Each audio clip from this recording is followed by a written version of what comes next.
je peux vous garantir qu'il y a des personnes qui sont disciples et des personnes qui sont simplement croyants. Mais Mmh. comment les reconnaître? À quoi reconnaît-on un vrai disciple? En fait, à travers tes actes, Mmh. à travers ta vie, à travers ton comportement, tu honores celui qui t'a créé.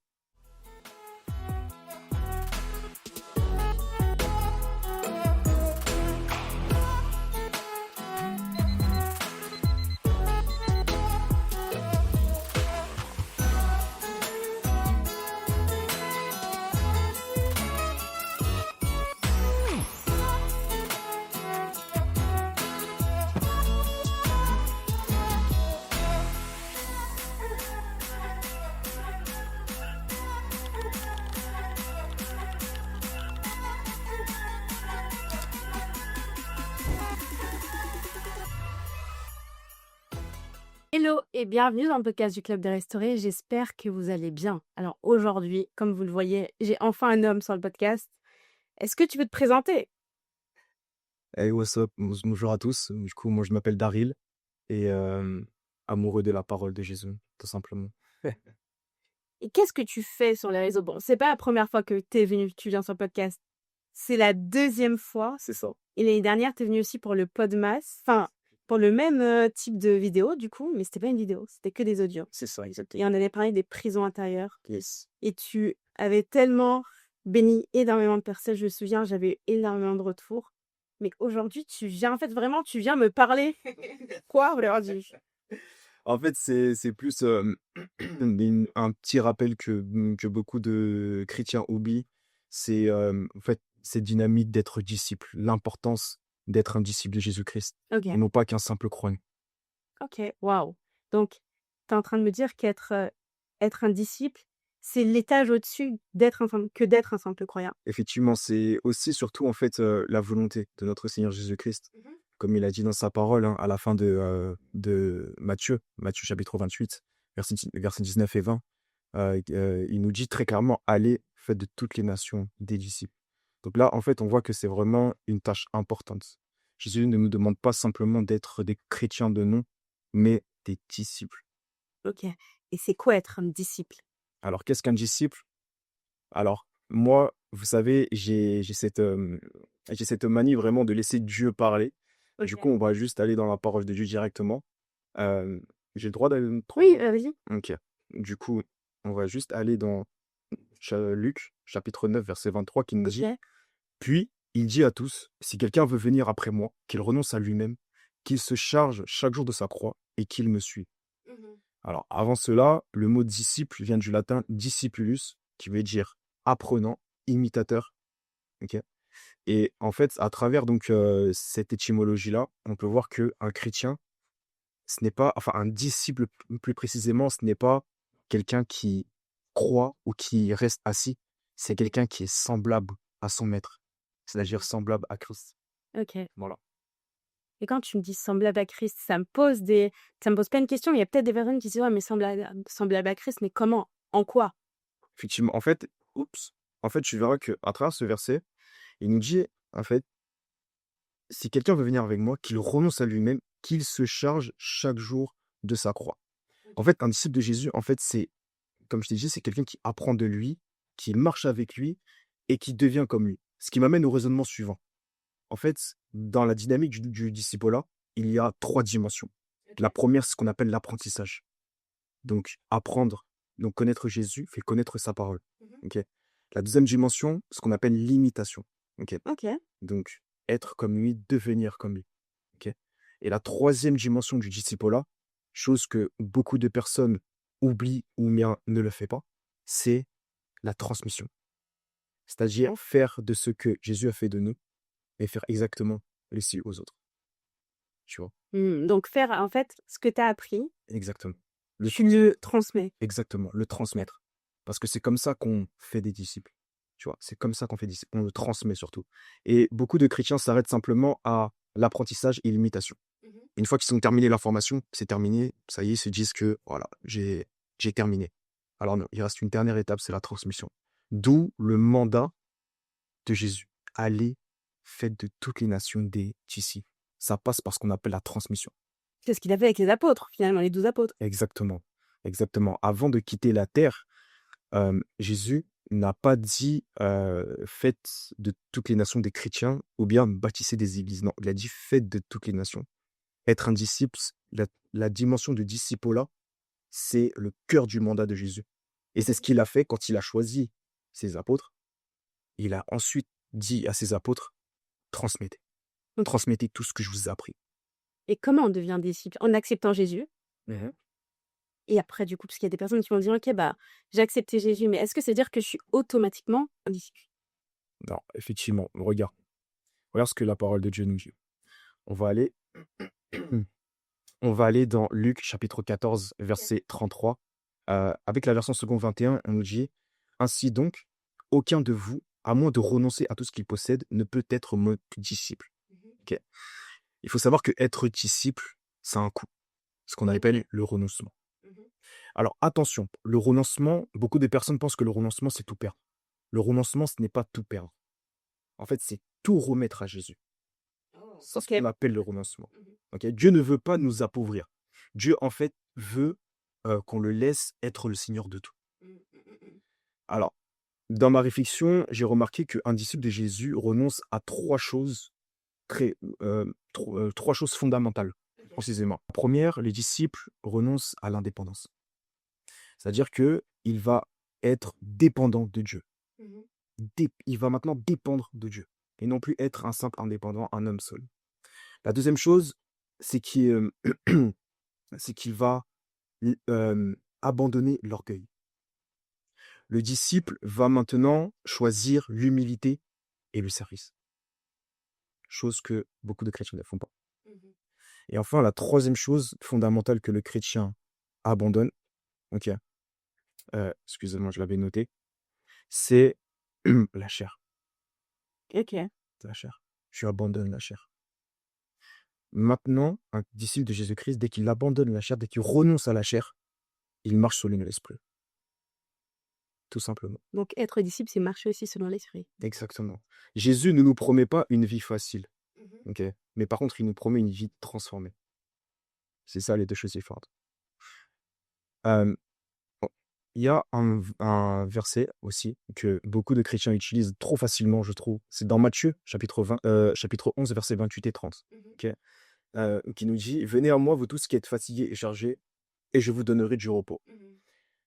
Prenez mon joug sur vous, recevez mes instructions, car je suis doux et humble de cœur, et vous trouverez du repos pour vos âmes. Car mon joug est doux et mon fardeau est léger. » Vous savez, beaucoup de chrétiens s'arrêtent simplement venez à moi, vous tous qui êtes fatigués et chargés, et je vous donnerai du repos.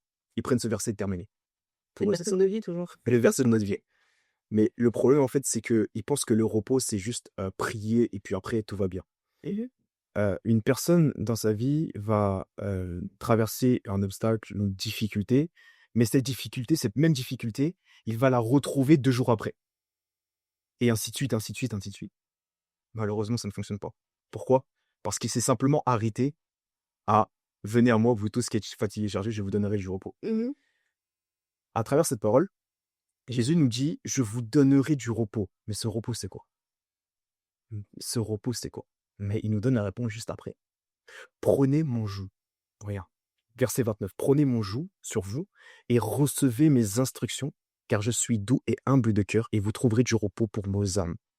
Car mon joug est doux et mon fardeau est léger. Voilà le repos. C'est ce qu'on appelle le repos.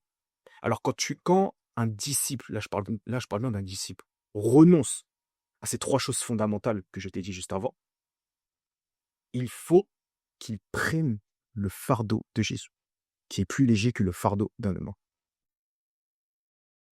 Et en fait, tu es en train de me dire que tous les chrétiens devraient, en fait, on devrait plus être finalement, tous les chrétiens sont appelés à être des disciples. C'est ça, exactement. En fait, Jésus ne cherche pas des chrétiens de main, il cherche des disciples de cœur.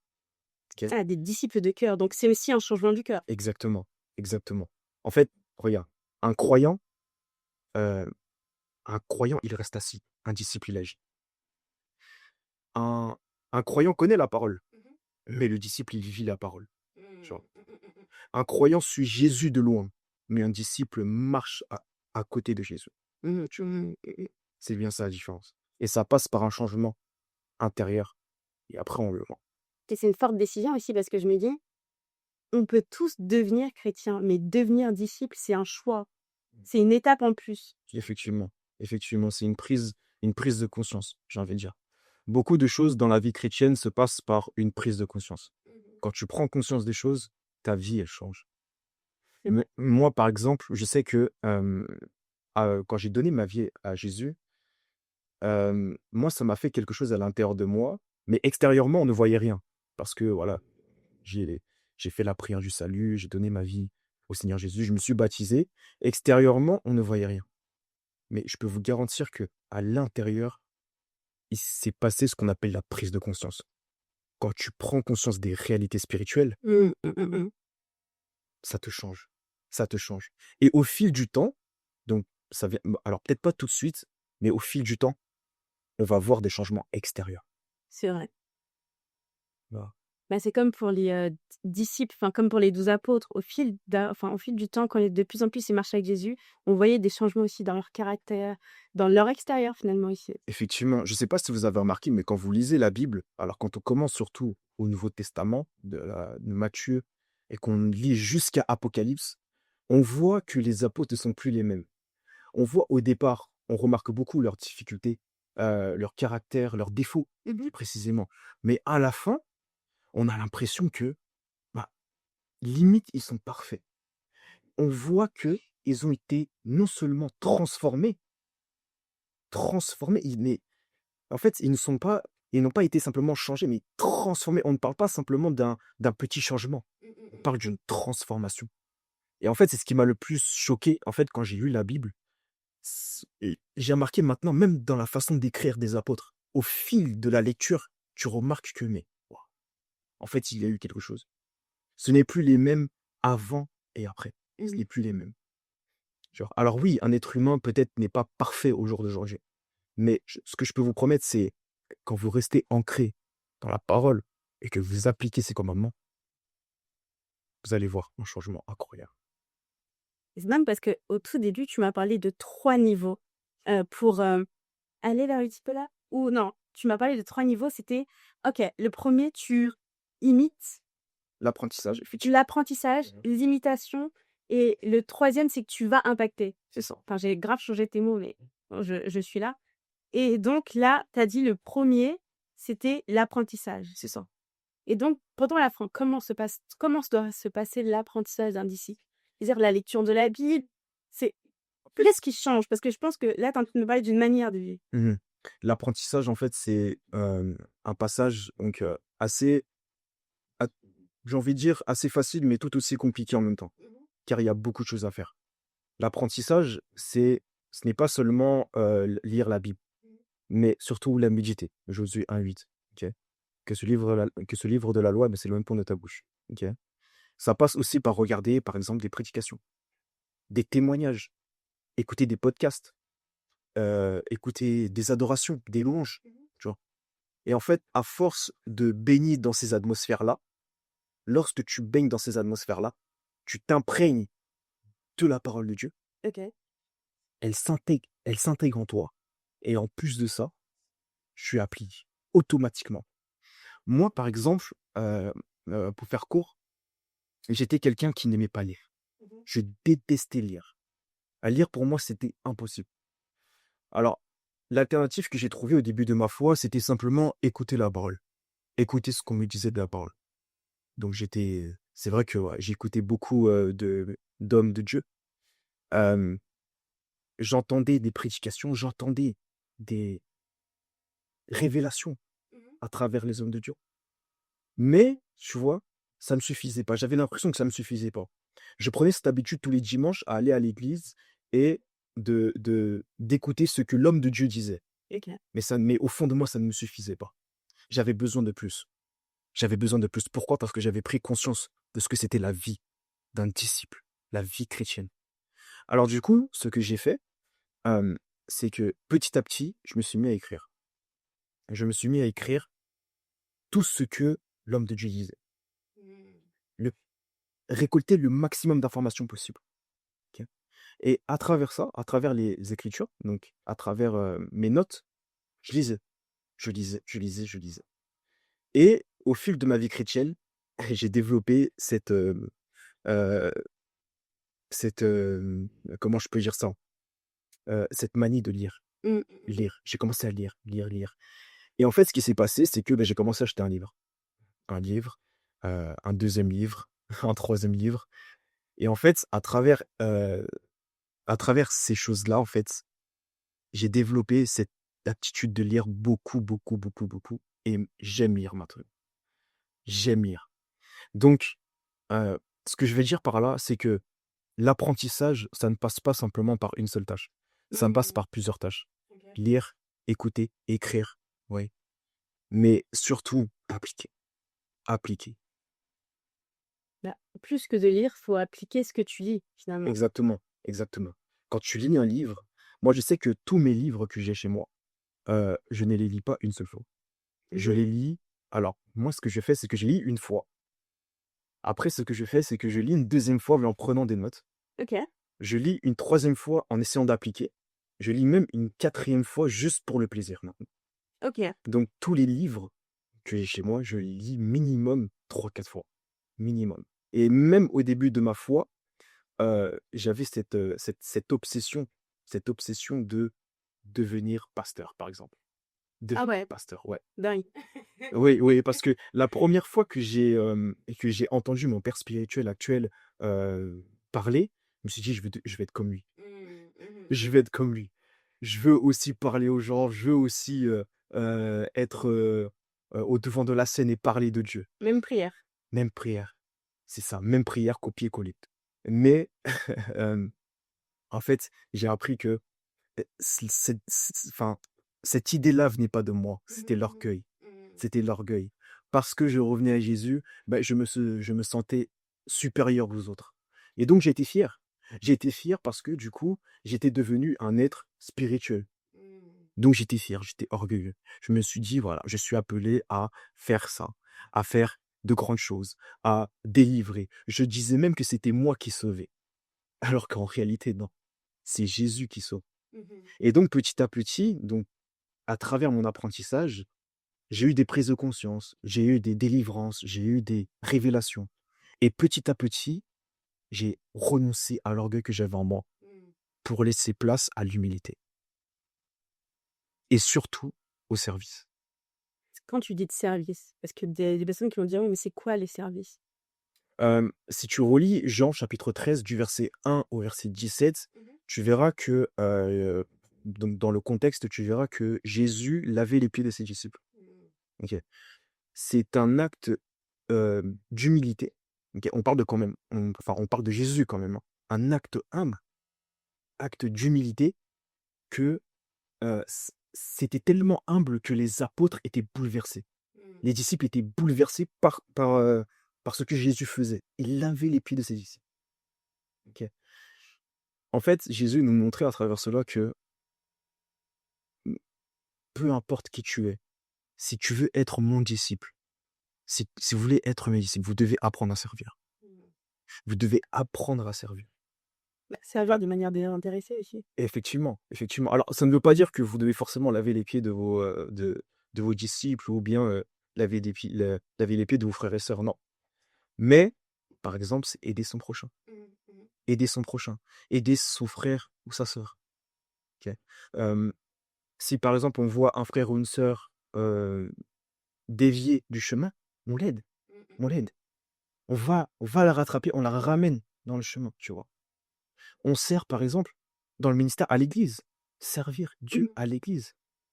Tu vois? Il y a plusieurs façons de servir Dieu et en fait, en servant Dieu, en fait, plus précisément, en servant nos frères et nos sœurs, on sert Dieu, en fait. C'est vrai. C'est ça. Quand tu sers un homme, enfin, tu sers Dieu. Et tu te remarques après que c'est simple finalement de «servir» entre guillemets Dieu. En fait, je remarque surtout que je prends du plaisir Mmh. à servir les autres et ça, c'est une chose très, très importante. Avant, je servais parce que je devais servir. Mmh. Je servais, parce que, j'étais obligé de servir. Mais maintenant, quand je vois quelqu'un qui est dans le besoin, quand je vois quelqu'un qui a besoin d'aide, qui a besoin d'un service et ça me fait super plaisir. Ça me fait super plaisir de l'aider parce que c'est ce que Jésus m'a transmis au travers de plusieurs personnes. Incroyable. La transmission. Ah, la transmission. Et du coup, le deuxième, donc le premier, c'est l'apprentissage. Très bien. Le deuxième, Le c'est deuxième, l'imitation. c'est l'imitation. Et comment on arrive à, OK, j'ai appris. Et comment je veux dire, ouais, mais maintenant, je vais imiter. En fait, je crois que ça coule de source, ça va de soi. Mmh. Donc, j'apprends. Et vu que ce que j'ai appris, comment je sais que je me sens prête à imiter? En fait, c'est quand tu appliques la parole de Dieu. Mmh. Quand tu appliques ce que tu as appris, c'est comme si tu étais en train d'imiter. OK. Mmh. Par exemple, je prends un exemple, hein, Jésus nous demande de pardonner. Si tu prends cette habitude de pardonner aux personnes qui t'ont fait du mal, tu es clairement en train d'imiter Jésus. C'est vrai. Puisque Jésus nous demande de pardonner, lui-même a pardonné. Il a pardonné à la croix des Golgotha. Il a pardonné à ses bourreaux, à ceux qui ont torturé, à ceux qui l'ont crucifié. Quand tu pardonnes aux personnes qui t'ont fait du mal, que ce soit les membres de ta famille, des amis, ou même ton ennemi, tu imites Jésus. Mmh. Alors, c'est vrai que Jésus, il n'est pas avec nous sur terre. Il n'est pas là physiquement. Ok. Mais si par exemple, tu, tu fréquentes une personne qui est ancrée dans la parole de Dieu et qui applique la parole de Dieu, forcément, tu peux l'imiter. C'est vrai. C'est comme si tu imitais indirectement Jésus, tu vois. Donc, c'est comme ça. Passer de l'apprentissage à l'imitation, c'est appliquer la parole, appliquer ce que tu as appris. Et c'est finalement, est-ce que c'est facile? Est-ce que pour toi, je pense qu'il y a certains trucs qui peuvent être durs, mais Mm. c'est une école pour moi. Donc du coup, Effectivement. c'est voilà, c'est une école. On peut pas être parfait d'un coup. Non, non. Et pour te dire la vérité, ça a été compliqué. C'était compliqué. Surtout pour ma part. C'était très compliqué, surtout quand on me demandait de pardonner à quelqu'un. Mmh. On me demandait de pardonner à quelqu'un, surtout à des membres de sa famille. C'était très compliqué pour moi. Alors, ce que j'ai fait, c'est qu'avant même d'appliquer, je voulais être sûr. Je voulais d'abord que le Saint-Esprit travaille en moi. Mmh. Parce que tu ne peux pas appliquer quelque chose si tu n'es pas prêt à le faire. C'est vrai. Tu ne peux pas appliquer un commandement si tu ne sais pas de quoi on parle concrètement. Ok. Donc, de même, tu ne peux pas pardonner à quelqu'un si tu ne sais pas ce que c'est le pardon. Mmh. Tu ne peux pas servir quelqu'un si tu ne sais pas ce que c'est le service. Tu vois. Donc, imiter, alors c'est facile, mais c'est aussi compliqué en même temps. Ok. Il faut être prêt. Il faut être prêt à l'imiter. Ok. Tu ne peux pas lancer quelqu'un dans le grand bain s'il ne sait pas ce que c'est. C'est vrai, si c'est pas nager. Exactement. Ouais. Exactement. L'autre jour, je suis tombé sur une sœur qui m'a parlé en fait de l'évangélisation. Mmh. Elle est dans une église, ça faisait, je crois, 1 an ou 2. Et ce qui s'est passé, c'est que son responsable, donc le responsable de l'évangélisation, à peine arrivé à l'église, donc cette sœur, à peine arrivée à l'église, elle a dit, donc son responsable a dit que maintenant, toi, tu es responsable de l'évangélisation. C'est toi qui vas évangéliser maintenant avec les autres. Tu vas prendre un groupe et vous allez évangéliser. Mmh. Donc ils sont partis dans la rue. Ils sont partis dans la rue évangéliser. Mais le problème, c'est que même le responsable n'était pas là. Même ce responsable-là n'était pas là, de base. Celui qui était responsable dans le ministère de l'évangélisation. Mmh. Ok. Il n'était même pas là. Je pense que tu peux te douter que ça n'a pas vraiment marché. Ils n'ont pas gagné beaucoup d'âmes, voire même pas du tout. Ok. Mais c'est là que tu vois que cette personne n'a pas été formée pour évangéliser. Elle n'a pas été formée et surtout, elle a été délaissée. Mmh. Donc, elle, avec son groupe, parce que je pense qu'ils n'ont pas duré. Ils n'ont pas duré. Hein. Elle sortait, mais les autres, est-ce qu'ils sont sortis? Mmh. Ça, on ne sait pas. Et je suis même prêt à parier qu'ils n'ont pas, qu'ils n'ont pas, qu'ils n'ont pas su évangéliser pendant peut-être 1 semaine. Après, de base, ils étaient 10. Au final, ils sont 3, tu vois. Et le pire, c'est qu'ils ont récolté aucune âme. Oui. Mais le problème, c'est qu'elle n'est pas passée par l'apprentissage. Ce n'est pas de sa faute, hein. Ce n'est pas de sa faute. Mais on l'a pas appris. Elle ne savait pas ce que c'était l'évangélisation. Tu sais que tu es en train de me dire aussi que apprendre de quelqu'un ou d'autres personnes, ça te fait gagner du temps. Et ça te fait ça te fait éviter pas mal d'erreurs. Yes, effectivement. Moi, j'ai appris beaucoup de choses à travers les leaders de mon église, Mmh. que ce soit ma père spirituel et que ce soit les autres pasteurs ou bien les AP. Mais AP, effectivement, AP Samuel, par exemple. AP, AP, c'est-à-dire? assistant pasteur, pardon. AP, Mais moi, je sais pas. OK, AP, assistant pasteur, OK. tu vois. Donc, à travers les assistants pasteurs, par exemple, tu vois. Donc, à, à travers ce que j'apprends d'eux, et ça me fait gagner beaucoup de temps. Imagine ce que je n'aurais pas appris, ouais, je serais peut-être encore aujourd'hui en train de galérer dans ma vie. Donc, imiter quelqu'un, apprendre de quelqu'un qui est ancré dans la parole de Dieu, bien sûr, ça te fait gagner beaucoup de temps. Ça te fait gagner des années même, des années. C'est vrai. Et c'est comme si tu apprenais, encore une fois, de Jésus, mais indirectement. Tu m'as parlé de l'apprentissage, l'imitation. On était en train d'échanger sur l'imitation. Mais parle-moi en fait de maintenant de la troisième étape de la transmission. Comment je sais que je suis prête à transmettre ce que j'ai appris du coup, parce que c'est un apprentissage, c'est une école. Comment je sais que j'ai le diplôme et que là, ça y est, je peux aller dehors et te transmettre ce que j'ai eu? Tu veux savoir la vérité? Ouais, En vrai de vrai, en vrai de vrai, tu ne le sais pas quand tu es prête. Ça se fait c'est vrai? naturellement. Dingue. Ça se fait naturellement. OK. Moi, par exemple, ce que j'ai fait, c'est que, il faut savoir que à travers ma vie chrétienne, j'ai rencontré beaucoup de personnes qui ne sont pas en Christ et qui ne sont pas nées de nouveau, et qui avaient besoin de Jésus. Alors, ce que j'ai fait simplement, c'est que, je les ai exhortés dès que je pouvais, de ce que je savais. J'envoyais tout type de paroles qui étaient adaptées à leur situation. OK. OK? Et au fil du temps, ces personnes, revenaient vers moi, me posaient plein de questions, hem, me faisaient part de leurs témoignages, me faisaient part de quelques expériences passées. Et ce que je faisais instantanément, c'est que je leur répondais, et pareil, avec la parole de Dieu. Moi, je suis quelqu'un qui j'aime la parole de Dieu. C'est quelque chose, mais d'incroyable. C'est quelque chose d'incroyable, la parole de Dieu. Donc ce que je fais, c'est que dès que la personne m'envoie un message ou même vient me parler, automatiquement dans ma tête, il faut que je trouve un verset, il faut que je trouve la parole qui est adaptée à sa situation. OK? Et à force de faire cela, j'ai j'ai adopté, cette faculté de travailler sur mon leadership. OK? Et c'est venu naturellement parce que je parlais à beaucoup de personnes.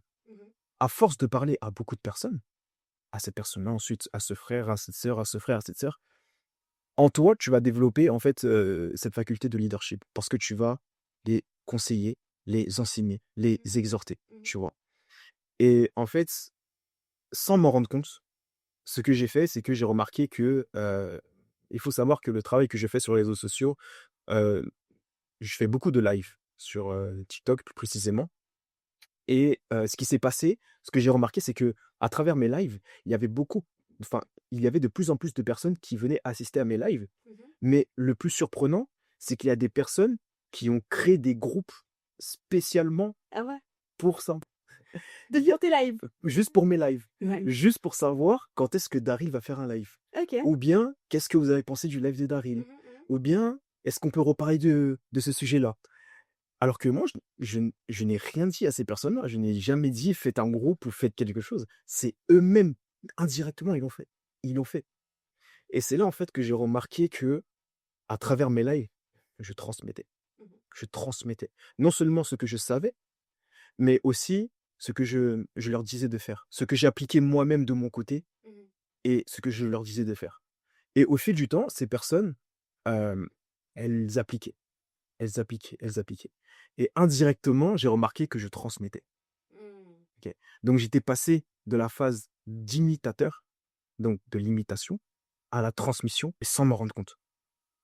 Les personnes qui assistaient à mes lives, même qui regardent mes vidéos, elles appliquent automatiquement ce que le Seigneur dit à travers les lives ou bien à travers les vidéos. Donc, c'est pour ça que je t'ai dit au début: «Est-ce que tu veux la vérité?» On s'en rend pas compte. On s'en rend pas compte. Enfin, moi, de mon côté, je m'en suis pas rendu compte. Il n'y a pas vraiment, d'événements ou de ou de, ou de caractéristiques qui te montrent que tu passes de imitation à transmission. En fait, c'est quelque chose qui se fait naturellement par le Saint-Esprit. Mmh. Donc en fait, tu es en train de me dire aussi que être disciple, quand tu transmets, tu un canal de bénédiction. Effectivement, on est tous amenés à être un canal de bénédiction pour des âmes perdues, pour des âmes qui sont dehors, qui ont besoin d'un guide, d'un repère. OK? On est tous amenés à être ce canal de bénédiction. Dieu veut utiliser. Dieu veut nous utiliser. Dieu veut passer à travers nous. De même, lorsque beaucoup de personnes, je le sais, et il y a beaucoup de personnes qui, qui dans la famille sont les premiers à être convertis à Christ. Ouais. Ok. On les appelle la porte du salut de leur famille. Ok. Oui. On les appelle la porte du salut de leur famille. Pourquoi? Parce que à travers eux, leur famille va revenir à Christ. Mais comment? Dieu va les utiliser. Dieu va utiliser cette personne-là qui est revenue à Christ pour faire revenir ses enfants. Tu vois? Impressionnant. Et du coup, est-ce qu'il y a une question que je t'ai pas posée? Alors, Ce qui est disciple à disciple. alors maintenant, il y a une question que je me suis posée aussi à travers, parce que il faut savoir, avant de venir, j'ai médité plusieurs jours là-dessus. Et il y a une question que je me suis posée et que beaucoup de personnes se posent en réalité, c'est comment reconnaître un vrai disciple? Enfin, comment le reconnaître? Parce qu'on rencontre beaucoup de personnes dans notre vie, on rencontre, on voit beaucoup de frères et sœurs à l'église ou même en dehors de l'église, mais je peux vous garantir qu'il y a des personnes qui sont disciples et des personnes qui sont simplement croyants. Mais comment les reconnaître? À quoi reconnaît-on un vrai disciple? Et en fait, la réponse se trouve dans 3 versets exactement. Regarde, le premier verset, le 1er verset se trouve dans Jean, chapitre 8 et verset 31. OK? La première réponse. Jean 8, 31, version second 21 nous dit: «Alors il dit aux Juifs qui avaient cru en lui: "Si vous demeurez dans ma parole, vous êtes vraiment mes disciples"». OK. Amen. Deuxième réponse, un deuxième verset, Jean 13, 35, qui nous dit: «À ceux-ci tous connaîtront que vous êtes mes disciples, si vous avez de l'amour les uns pour les autres». Amen. La troisième réponse se trouve dans ce troisième verset. Jean 15, verset 8. Version second 21 nous dit: «Ceux qui manifestent la gloire de mon Père, c'est que vous portiez beaucoup de fruits. Vous serez alors vraiment mes disciples». Ce qui m'amène au raisonnement suivant. On reconnaît un vrai disciple à travers 3 fruits visibles. Premièrement, la fidélité envers Dieu. Deuxièmement, la parole. La fidélité à travers la parole de Dieu. OK? Ça, c'est très, très, très important. OK? En fait, quand je dis la fidélité à travers Dieu et la fidélité à travers sa parole, c'est la même chose, hein, précisément. OK? Quand tu es fidèle à Dieu, en fait, à travers tes actes, à travers ta vie, à travers ton comportement, tu honores celui qui t'a créé. OK? Voilà pourquoi j'ai dit être fidèle à Dieu et fidèle à sa parole. La deuxième chose, c'est l'amour envers les autres. Jean 13, 35. OK? L'amour envers les autres. On ne parle pas simplement d'un amour romantique ou d'un amour désintéressé. Non, on parle de l'amour de Dieu, l'amour agapé. OK. OK? L'amour agapé, mais aussi entre frères et sœurs, l'amour fraternel. OK? OK, donc ça, c'est très important. Et enfin, la troisième façon de reconnaître, enfin le troisième fruit plus précisément, c'est le fruit spirituel, à travers sa vie. OK? Qu'est-ce qui manifeste? La joie, la paix, la maîtrise de soi, la compassion, le service, l'humilité. OK? Donc c'est ces 3 façons-là et hem, Jésus nous le dit très clairement dans Matthieu, chapitre 7, verset 16, je crois. Nous les reconnaîtrons à travers leurs fruits. Est-ce qu'on cueille des figues sur des épines ou non, même pas, je crois que c'est ça. C'est: cueille-t-on des raisins sur des épines ou des figues sur des chardons? Tu vois? Donc clairement, on reconnaît des disciples de Christ à travers leurs fruits. À travers notamment ces 3 fruits, plus précisément. OK. Waouh! Tu sais que depuis là, tu m'apprends énormément de choses et donc il y a beaucoup de personnes qui doivent se poser la question, bah, est-ce que je suis un chrétien? Est-ce que je suis un disciple? Mais bon, je pense que tu as déjà répondu à comment savoir si en fait, il faut s'examiner soi-même pour savoir, OK, est-ce que je suis dans ma phase chrétien ou dans ma phase, OK, là, je suis bon, je suis en disciple et là, OK, je suis ambassadeur officiellement aussi de Christ. Mais du coup, j'imagine qu'il y a des personnes qui nous écoutent, elles doivent se dire: «Hey Daryl, tu trop bien parlé. Franchement, dingue. 10 sur 10, mais comment je souhaite là, j'ai remarqué plus tu parlais, plus je comprends que non, je suis, juste un simple chrétien, mais j'ai envie d'être un disciple. J'ai envie moi aussi d'apprendre, d'imiter et après d'aller, transmettre tout ce que Dieu m'a donné. Mmh. Est-ce que tu peux prier pour cette personne? Bien sûr et je vais même faire quelque chose de mieux. j'ai envie de rendre ce podcast un petit peu plus, heu, un petit peu plus, on va passer au niveau supérieur plus précisément, OK? Un petit peu plus original. Regarde, ce que j'ai fait, c'est que j'ai même préparé, un petit défi aux personnes qui vont regarder ce podcast et je vais les inviter à appliquer pendant une semaine les instructions suivantes, OK. OK? Hem, Ce que je vous invite à faire plus précisément, c'est un petit défi que vous allez appliquer. Donc à partir du moment où vous avez terminé de regarder cette vidéo, je vous invite à consacrer à partir d'aujourd'hui, chaque jour, pendant 7 jours, OK? Vous allez consacrer 5 à 10 minutes, 10 à 15 minutes, pardon, de méditation, OK? Donc vous allez consacrer chaque jour 10 à 15 minutes de méditation sur un verset que nous avons mentionné depuis le début de cette vidéo, OK? OK. Que ce soit par exemple Jean 8, 31, Luc 9, 23, Matthieu 16, 24, voilà, OK? Vous choisissez un verset. Vous allez noter ce que le Saint-Esprit vous enseigne, OK? Ensuite, vous allez terminer donc cette semaine de défi, OK? Donc le dernier jour, vous allez écrire une sorte de prière d'engagement, OK? Vous allez écrire une prière qui sorte de vous, de votre cœur, OK? Et cette prière, faut qu'elle dise c très clairement que: «Seigneur, je veux être ton disciple».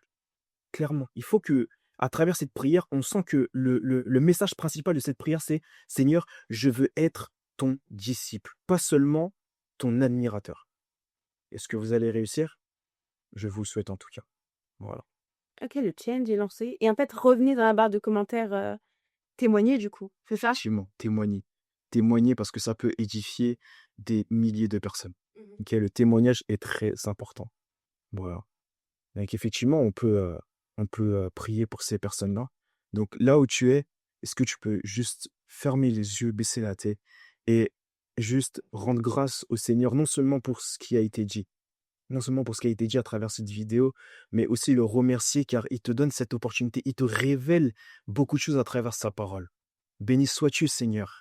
Merci, Seigneur, pour ce que tu as dit à travers cette vidéo, à travers ce podcast, Seigneur. Seigneur, merci car aujourd'hui, tu m'as fait prendre conscience que je ne dois pas être un chrétien lambda. Je ne veux pas être un chrétien, un simple croyant. Je veux être ton disciple, Seigneur. Je veux être un disciple de cœur. Je veux non seulement apprendre, mais je veux aussi t'imiter. Je veux aussi transmettre, Seigneur. Car tu as dit dans ta parole, allez, faites de toutes les nations des disciples. Tu n'as pas dit que nous devons faire des chrétiens ou bâtir des églises. Non, tu as dit, faites des disciples, Seigneur. Je veux rentrer dans ces dynamiques de disciples-là. Seigneur, accorde-moi la grâce par ton Saint-Esprit de pouvoir rentrer dans cette dynamique de disciples-là, Seigneur. Accorde-moi la grâce de pouvoir rencontrer peut-être des personnes avec qui je pourrais apprendre, avec qui je pourrais les imiter, avec qui je pourrais apprendre à transmettre ce que tu nous as appris, Seigneur. Seigneur, merci. Merci, Seigneur, de ce que tu fais dans nos vies. Merci Seigneur de ce que tu fais dans la vie de mes frères et sœurs. Je te bénis Seigneur et je te recommande la suite de ce moment Seigneur, car c'est peut-être la fin de ce podcast Seigneur, mais ce n'est pas la fin de ta présence Seigneur. Je sais que tu es encore avec nous. Perpétue ce moment Seigneur. Continue à maintenir ce moment avec toi Seigneur, car c'est une grâce Seigneur. Je sais que ce que je suis en train de demander est conforme à ta parole, car tu as dit que nous avons en toi cette ferme assurance que si nous demandons quelque chose, selon ta volonté, tu nous écoutes, Seigneur.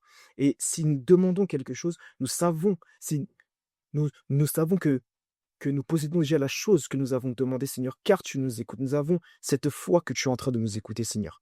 Alors merci. Merci de ce que tu fais à travers ces vidéos. Merci de ce que tu fais à travers le Podmas, Seigneur. Merci de ce que tu fais à travers le Club des Restaurés, Seigneur. Au nom de Jésus le Christ, nous avons ainsi prié et nous disons tous Amen. Amen. Amen. Mais et où est-ce que je peux te retrouver, où on peut te retrouver? Alors, moi, je suis actif sur TikTok et OK. sur Instagram. Voilà. Le nom? Le nom, donc Daryl Mendo sur TikTok et sur Instagram, Daryl Mendo. Enfin, tout simplement. Bah, merci beaucoup. Merci à toi. Franchement, j'ai beaucoup appris et nous, on se dit à très, très bientôt. Bye.